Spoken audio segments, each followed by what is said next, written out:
बंधनकारक बजेट असं वाटतंय तुम्हाला? असं आहे की मी महाराष्ट्राच्या विधानसभा, देशाची लोकसभा, राज्यसभा या सगळ्या संस्थांच्या मध्ये गेले 58 वर्ष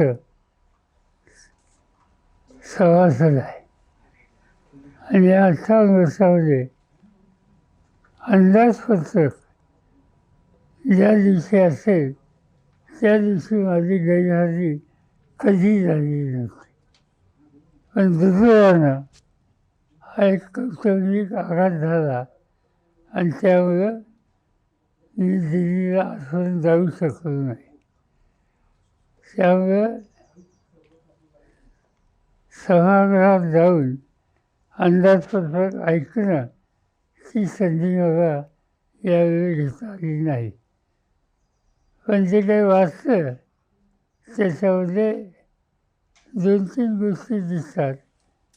एक तर अंदाजपत्रकाच्या दृष्टीनं शक्यतो नवीन कर किंवा तत्सम सामान्य माणसाला यातना होतील अशा प्रकारच्या गोष्टी जाणीवपूर्वक चाललेल्या आहेत. ही एका प्रकारे समाधानाची गोष्ट आहे. पण या अंदाजपत्रकामधून विकासाला अधिक गती येईल या दृष्टीनं काही ठोस पावलाची आणखी अपेक्षा होती. आज त्याच्यानंतर माझ्या मते एक दुसरा निर्णय आत्ता आंतरराष्ट्रीय पातळीवर घेतलेला दिसतोय. आणि तो म्हणजे अमेरिकेनं भारताच्या संदर्भात जी कर आकारणी केली होती त्याच्यामध्ये काही प्रमाणात कपात करण्याचा निर्णय घेतलेला आहे.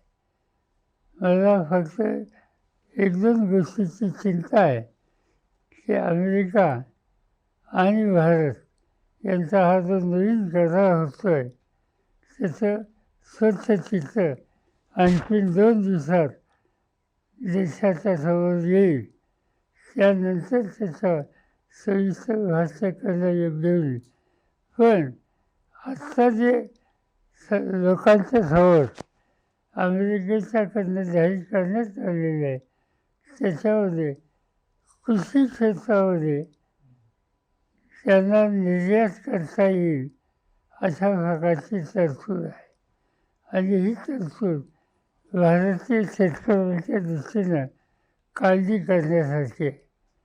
अमेरिका एक शक्तिशाली देश आहे. आर्थिक ताकद त्यांची जास्त आहे.